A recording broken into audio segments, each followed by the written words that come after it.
Hey guys, it's Luke from Cornerstone Martial Arts, and today I want to go through a step-by-step breakdown of how to do a proper roundhouse. Now, many gyms teach a roundhouse, and many gyms teach them different ways. So today I want to get down to the nitty-gritty of how we at Cornerstone Martial Arts do a roundhouse. And the main focus is going to be technique. So when we start our roundhouses, we focus right on technique right away, because that's the foundation that we want to build upon. And so once we have our technique, then the speed comes, and then the power comes. So we're going to step into the roundhouse here. We're going to break it down step by step to get our technique down, and then I'm going to explain why we push the technique we do, and how that can help with power, and how that can help with speed. So let's jump right into it. There's a few steps that come with the roundhouse. First one is going to be chamber. Then we have our kick, we have recoil, and then we are focusing on where we're going to land. So our first step is going to be our chamber. Now, a lot of gyms, when they're focusing for power, they don't have as much recoil or chambering involved. So you'll see a lot of roundhouses where they come and they go way wide, okay? So, as you notice, my foot made a large arch here. Okay? Now, although that generates a lot of power, it lacks control and it lacks the speed. Okay? And it projects to our opponent that we're going to be throwing some sort of a kick with our back leg, and it kind of indicates that it's going to be some sort of a roundhouse or an arching kick. So here, we like to focus on keeping things nice and tight and focusing on our chambering. So, step number one is going to be our chamber on a roundhouse. Now, we're going to start in sparring stance, so our body is slightly turned sideways, and we're going to be on the balls of our feet. Now, instead of jumping right to here, which seems like that's what we do, the first step is actually to bring our knees straight forward, okay? Just like when you would do a front kick, okay? We're going to come straight up, and if you can see my foot, the next step is to rotate over. So by rotating my foot, it drives my knee across, and I'm keeping a nice tight chamber here, and it allows me to be set up for my kick, okay? So, step one of a roundhouse, bring my knees straight up, pointing my toes at the ground, rotating my foot on the ground, which allows my hips to rotate and my knee to come across. Then step two is to kick. Step three, to recoil or to pull that leg back to the chamber. And step four is to controllably land my foot where I'd like to set me up for the next kick. So start in sparring stance on the balls of our feet. Knee comes up, rotates, kick, recoil, foot comes down, ready for the next kick. So that is our technique. What we're looking for, we're keeping things nice and tight. So let's try that one more time. Boom. And one more time at full speed. Okay? So, that's the basic breakdown of a roundhouse. Now let's talk about why that's important.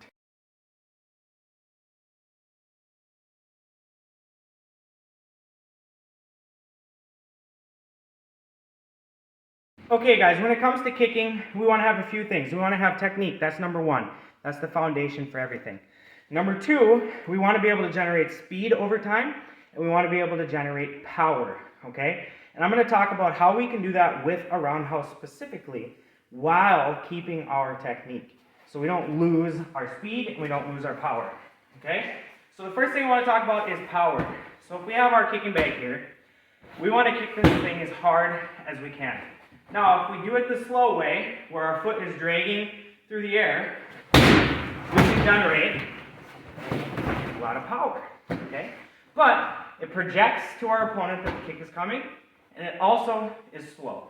So how can we maintain power, even though it might not be as powerful as this, without losing our technique? And the answer is in our knee, okay? So let me explain this to you. So when we do a roundhouse, we want to bring our knee across, okay? My knee is my navigator for my power. And what I mean by that is my leg cannot extend past straight, okay? And if it does, it probably hurts, all right? But my knee is the end point of my kick. So, if you are my opponent, and I'm throwing a roundhouse at you, and I point my knee directly at you, my power stops right there, okay? Right on impact. But, if I bring my knee across, rotating my foot on the ground, bringing my knee across, my power stops off or through my target, okay? So I will demonstrate this. I will try to do it incorrectly so that my knee stops pointing at this side of the target, and I will do it as hard as I can, and then I will do it with my knee coming across, where you can maybe see my knee across the target and we can see the difference. Okay? So here is the incorrect way. Okay? That was as hard as I could without bringing my knee across. Wasn't very good form. Okay? And the bag just kind of jumped a little bit. But that was as hard as I could. But it had to do with my knee.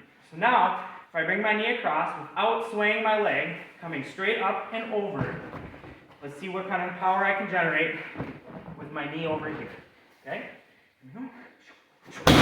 Okay? Had a lot more power. Although it wasn't as much power as the wide roundhouse, I didn't lose my form, and I still generated enough power that the opponent would feel it.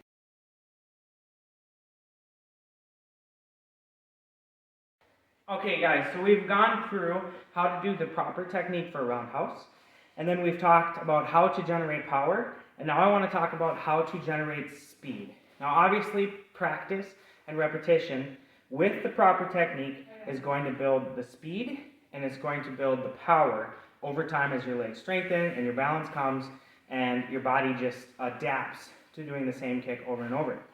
Now, we're going to break down what it means and why proper technique helps with speed. So as you guys can see, I got Bob here, and then I have this kick bag back here, and I have a jump rope tied around Bob's neck down to the floor. Okay? Now, the reason I bring this up is because we talked about before, when you do a roundhouse, if you do it to generate a lot of power without form, you're going way wide. Okay? So you're creating an arch with your leg. Now my question to you is, what is the fastest distance from point A to point B? The correct answer is a straight line. So if we're doing a super powerful roundhouse and we're really swinging our leg, okay, we're making a very large arch. So we're creating a big distance from point A to point B. So this jump rope here represents my straight line from point A, down where my foot starts, to point B, where my foot will end. So if I'm starting here in sparring stance, all right, and I do a roundhouse that has a lot of momentum, my foot comes out here, okay, and instead of going from here to here, it went from here to here, okay, so it's a larger distance. But with the proper technique, bringing my foot up like a front kick, do you notice how my foot followed my straight line? Boom, okay? And now I'm almost there. So now as I turn and bring my foot over, I followed that straight line. Okay? Up, rotate, kick. My foot stayed on a straight path to my target. Alright? So that's going to allow for quicker kicks. And the more practice you do, you're going to generate more power, and proper technique by bringing my knee over is going to allow you to have fast and strong kicks. So that's how you do a basic roundhouse with proper technique. Practice, make sure you're doing belt level first until you've worked on your strength, your flexibility, and your technique, and then we can start elevating our kicks to kicking head height. Hope this helped. Thanks for watching. Make sure to subscribe.